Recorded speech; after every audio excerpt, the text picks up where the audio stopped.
child looking for a home.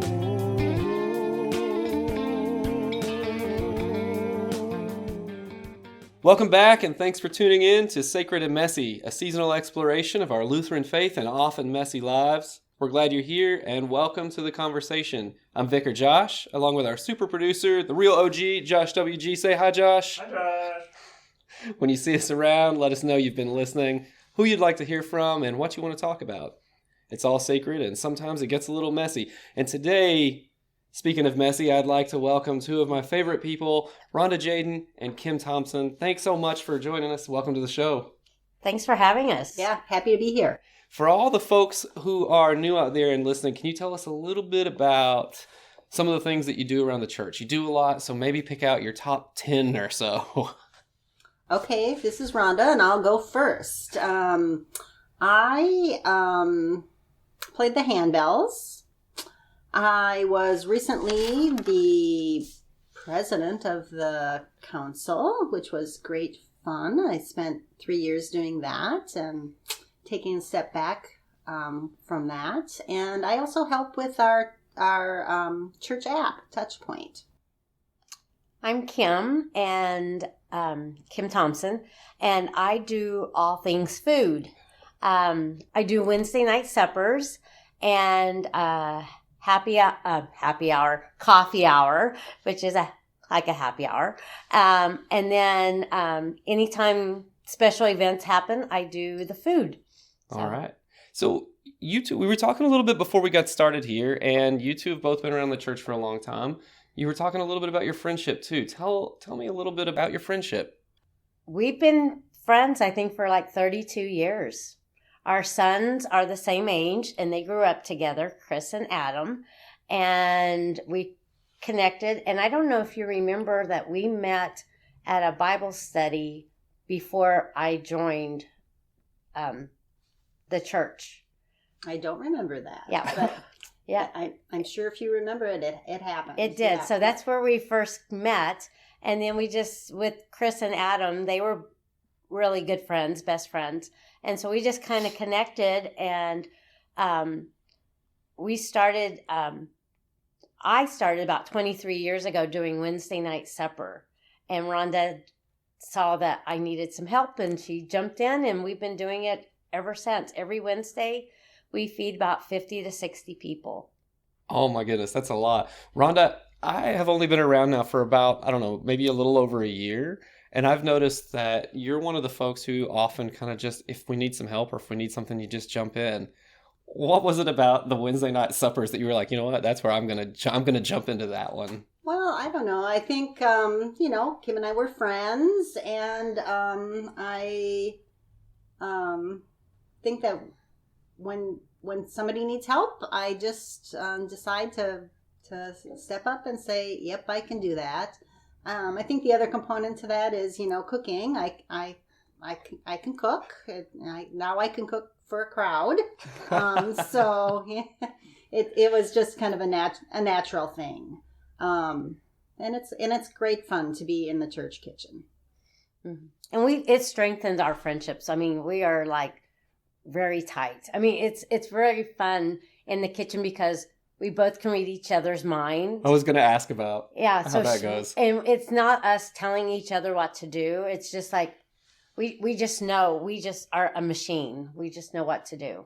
Is that true, Rhonda? Yeah, that is. Without talking, we can start our dinner prep.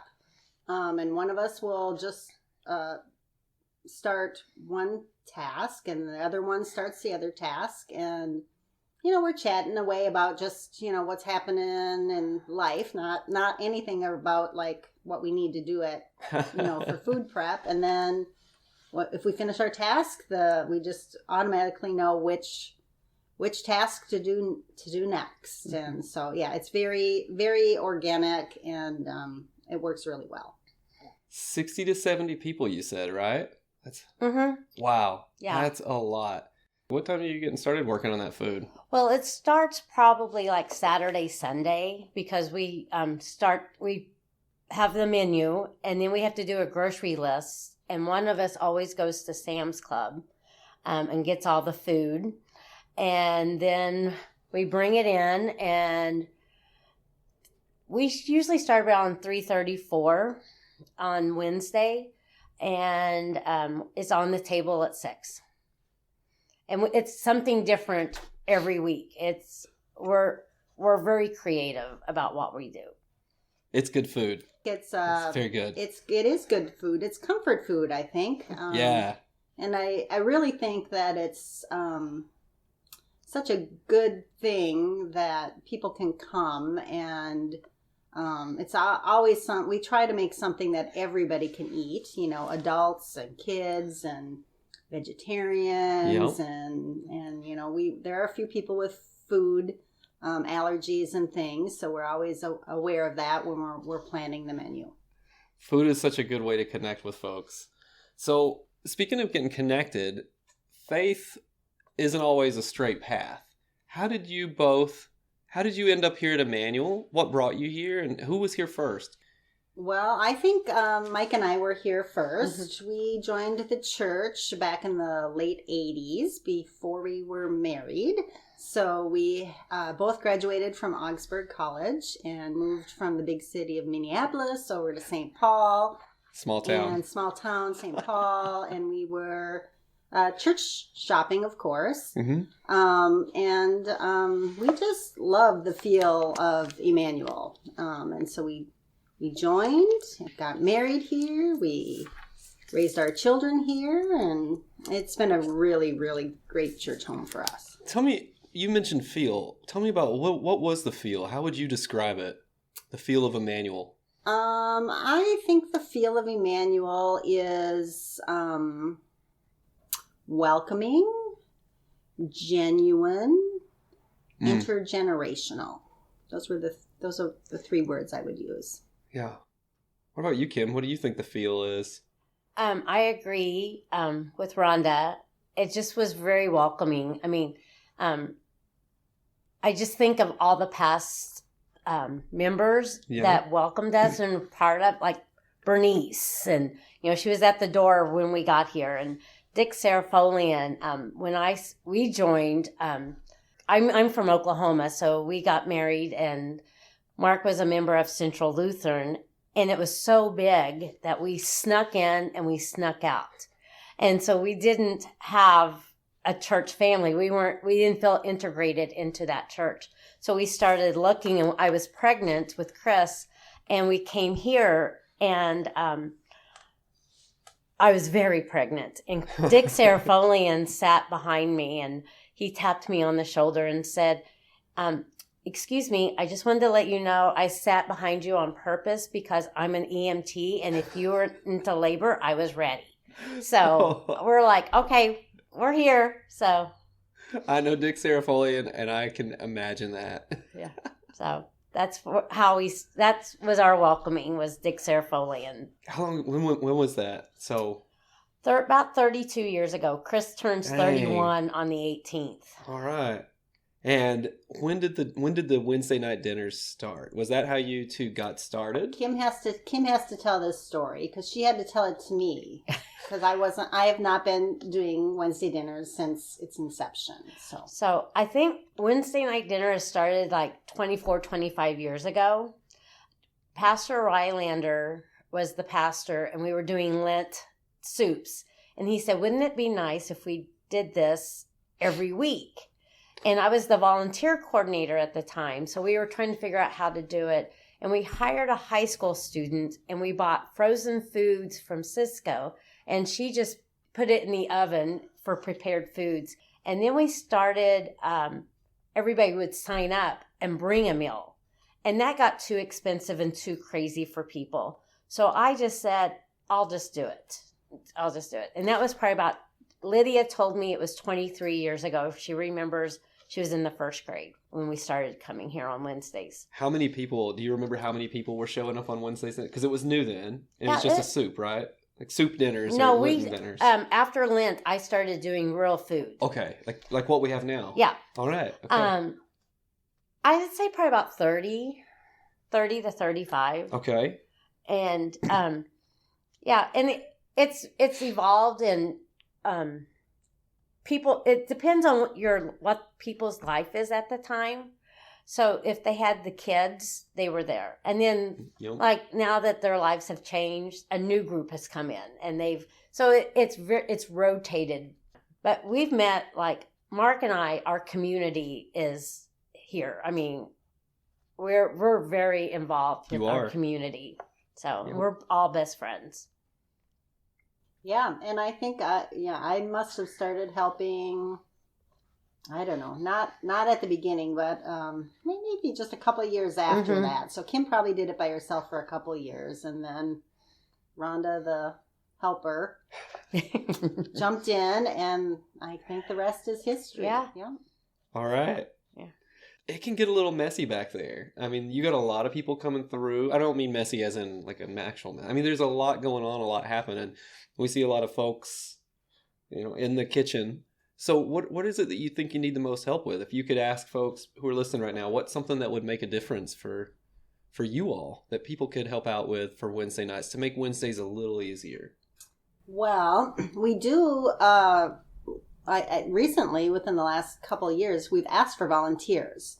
So probably about 12 years ago, Melanie Engelking joined us in the kitchen. Mm-hmm. And she's kind of a mainstay there too. She works on Wednesdays and can't get there like at 3:30, 4 o'clock, but she shows up about 5 and helps us get things finished and on the table. She also comes in the afternoon during her lunch time and does some setup, and so that has been super duper helpful for us. A couple years ago, I put a notice in the news and notes and asked for somebody if they could just volunteer one Wednesday a month. Yeah. Because it's good to have some extra hands in the kitchen. There's a lot of food prep stuff to do. And the one volunteer we got was Judy Prayfrock. Judy Prayfrock. I am not surprised that Judy and Melanie stepped up and helped out. Those are two wonderful women. Yep. Mm-hmm. So Judy comes the first Wednesday of every month and helps us with food prep. She does all the salads. Yep. And then she also is very generous with her time. So if one of us is going to be gone on a Wednesday, she'll come that Wednesday too. So we always need extra hands in the kitchen. So if anybody wants to have a little fun time with us in the kitchen, reach out, and we're happy to put you on the schedule. Oh, I bet you would be. You have anything to add to that, Kim? No, Judy and Melanie are just, blessings they are. And you two are blessings too. So, Kim, what keeps you coming back for this? Like, why? You've been doing this for a long time now. And I mean, the Wednesday night dinners, that is your show. You are emceeing, you're hosting, you're putting on. What a dinner party. What keeps you coming back? Well, I just think it's a gift, one of my gifts. I'm not president material, so I will probably never be president. You could be my president. And I don't know, it's just something that I take ownership for, and I love it. I just something about food. It's nurturing and warm, and you need it, and it's just something about food is just very important to me. And I think growing up, my mom, we didn't have lots of money, and I don't know how my mom did it, but my aunt would drop her 3 boys off in the summer, unknowing to my mother, and my mom would feed 5 of us. And she would be so creative, and she had no money, but she always made sure we were fed. And so I think that's important because I want to make sure people are fed. Like 10 years ago, Catherine Tjaden from Lutheran Social Services came and preached, and she said, get involved in your community. There's a safe house in your neighborhood, that needs food and stuff. So I met her in the parking lot, and I said, we cook every Wednesday, and there's a lot of times we have lots of food left over. Can we take it to them? So we've been feeding the Safe House for 10 years, and they appreciate it. And then during the summer, we have families sign up and take food to the Safe House. So and also our church is so generous that we for holidays we raise money and take holiday meals to them from Kowalski's. So I just think food is just so important. I mean, you have to have it, and it's just so important. Yeah. Food is love. Mm-hmm. Like in my family, food is love. So Yes. let's just share the love. You know what? And I love food. Mm-hmm. So I'm glad that you all are doing this. Kim, you brought up, and Rhonda, I heard this a little bit more nuanced in your when you were talking, but you brought up, Kim, that this is one of your gifts and one of the ways that you think about, well, I'm just going to call it stewardship, stewarding your own time and talents. And Rhonda, we were talking before for the listeners out there, we were talking before we began recording about some of your own background in economics and math and some other things.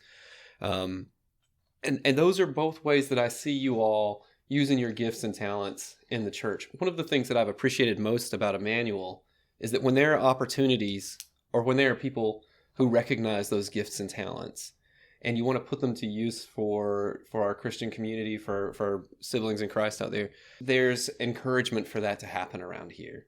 And I think that's really terrific.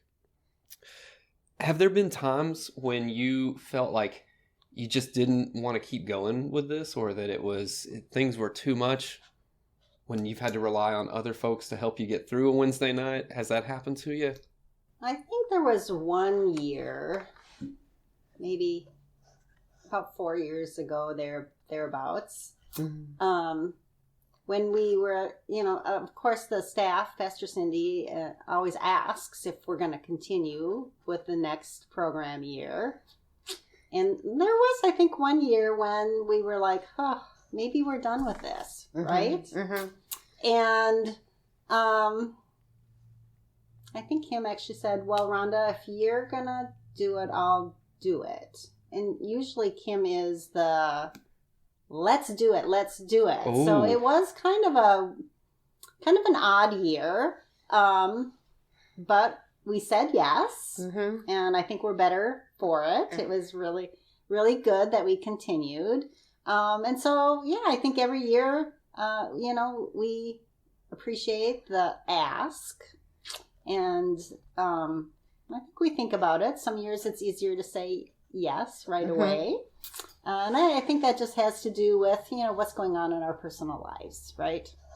So we're empty nesters now, so it makes it a little bit easier. I'm retired, so that makes it a lot easier to get that grocery shopping done. I think that the kind of the prep side of it is what people, don't really see, right? Yep. So Kim and I make a menu plan in August we actually made it for the full year this year. Usually we do a half a year and then another half a year, but we made it for the full year. And so there's, work behind the scenes every week besides the cooking, the, 2-3 hours that we actually do cooking and clean up and things like that. It's about 8 to 10 hours a week that we put in. That's almost a job. Mm-hmm. Yeah, it is a job. It is a job, yeah. It is a job. I would say it is a job. I think vocation, maybe. I hear a little love in there. Yeah, well, I think, for me at least, it's really heartwarming to see people showing up. Oh, yeah. To see them filling their plates, enjoying the meal. I think everybody enjoyed last week's French dip sliders. Oh, that was delicious. So that's it's super heartwarming when people, feel the love and enjoy the food. You can taste that. Yeah, you can taste the love in that. Yeah. Ooh, that sounds like a slogan for somebody. That's good. Who came up with that? So when it got down, I don't want to ask you to divulge too much or share anything that might be painful. But when you were thinking about giving this up, what was part of that? Kim, can you talk a little bit about what was part of that I don't have what it takes right now to make it through? And what was it about Rhonda that you said, okay, if Rhonda can do this, then I'm gonna do it? I was just going through some life changes with jobs and family, and it was very overwhelming. I was very overwhelmed at the time, and I just thought, if Rhonda will step up, and I'm going to be there for her, and she would be there for me. And so that's one thing with our friendship. We're there for each other. No, I mean, we can call each other, and even not for Wednesday night supper, and we're there for each other. She's just a gift to me she's just one of my very special friends, and I'm very blessed to have her. Back at ya. Thank you. Thanks for that. I hear you talking about food being love, and we can certainly feel that. I know you can taste the difference in a Cisco meal and a Rhonda and Kim meal. You know the difference.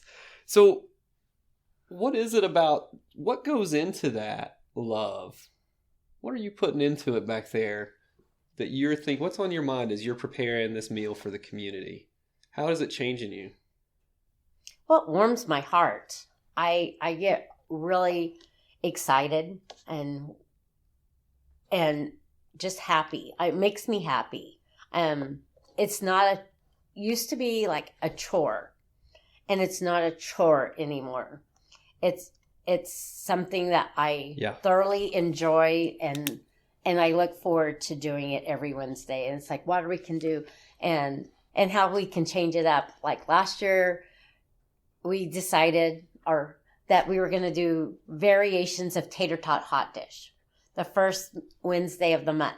So we had way out of the box tater tot hot dishes. We had Mexican hot dish and cracked chicken tater tot hot dish. I mean, we were just going out there. And now this year we're doing sliders.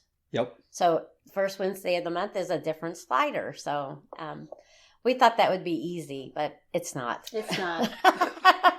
Sliders they're really tasty, but they're pretty labor intensive to put together. You would not think that, but anyway, it's the magic behind the curtain that's happening.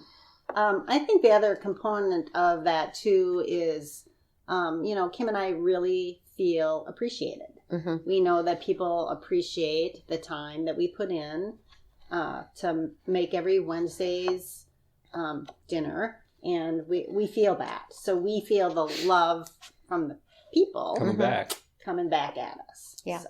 And another thing is, it's just an eclectic group. It's just not families that are coming. Mm-hmm. I mean, like Doug Sherman. I mean, he comes for food. He's not a big churchgoer, but if there's food, Doug Sherman is there, and Doug always helps clean up. And I just feel glad that he can come, that he comes and he feels comfortable coming, and that. I think it's a form of worship too, right? Yeah. This is coming from the heart. Mm-hmm. Yeah, and he's getting that. Yeah. I mean, we're all getting it. We have a little worship service that happens along with it. Yeah. So. Oh, and I think that's very important. Yeah. I think the worship service that you and Cindy do is a very important component to the Wednesday night supper. I mean, it just brings it all together. Yeah. I agree. Because we didn't used to do that. And I think when we started doing that, it's made a big difference. Of course, I would think so. I'm a little biased.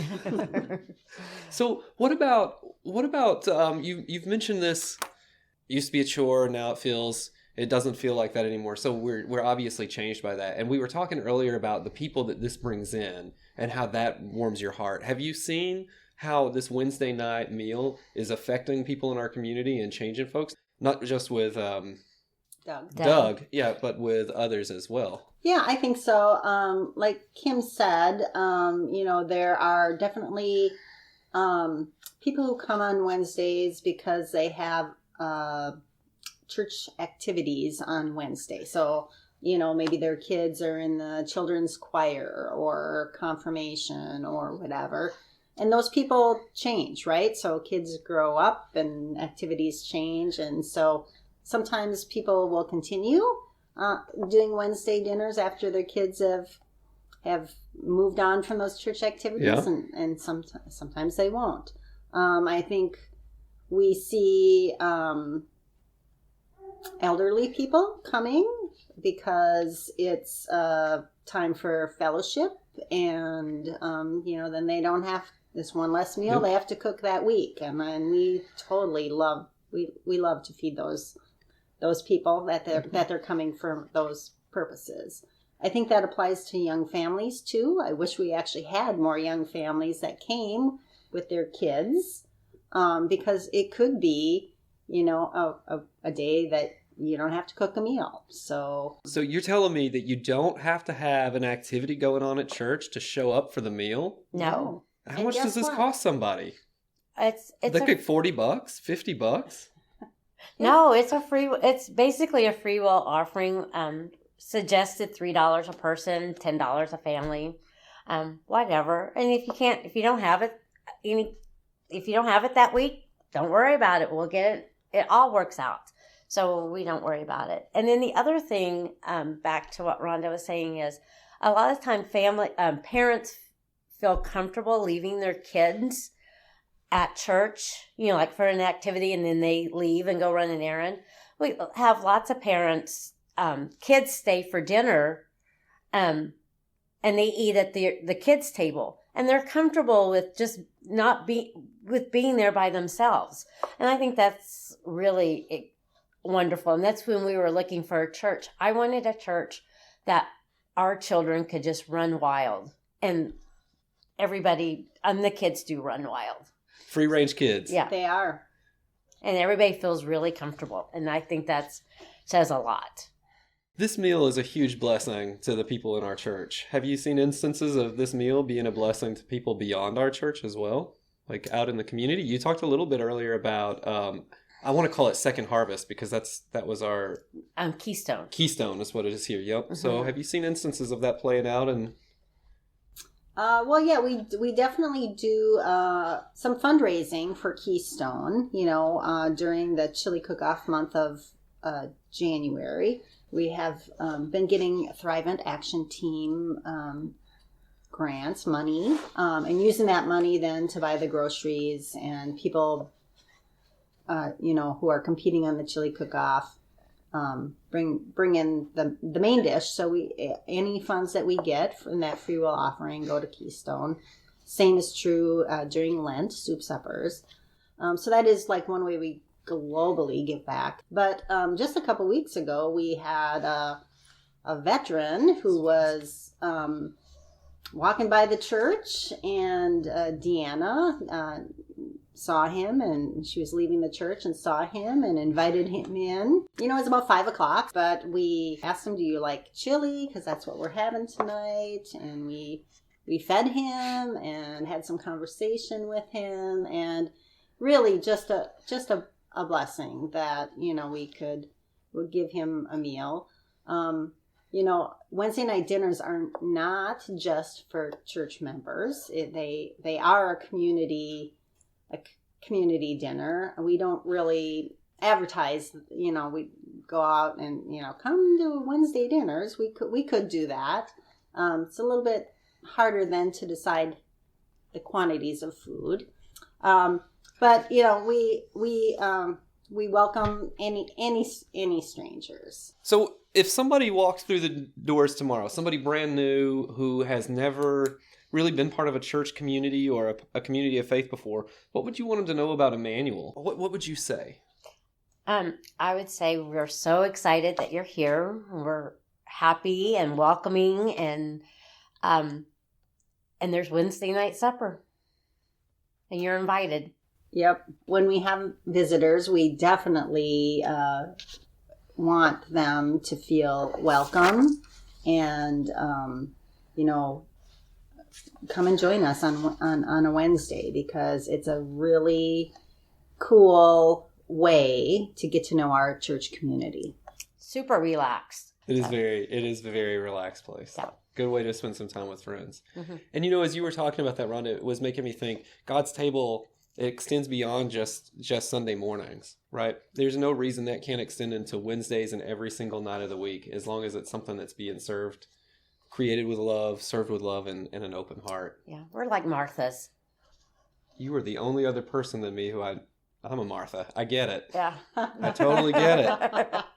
There you have it, folks. It's not just about what we think, but who we are in Christ. Each and every one of us is gifted, equipped, and called to serve God and our neighbor right where we are. Service offered with a grateful heart is a form of worship in itself. To all our friends out there, thanks for tuning in. We wouldn't be here without you. And until we meet again, may your path be clear, your steps steady, your journey blessed. May good fortune follow you, and may you feel God's presence with you every step of the way. Amen. Amen.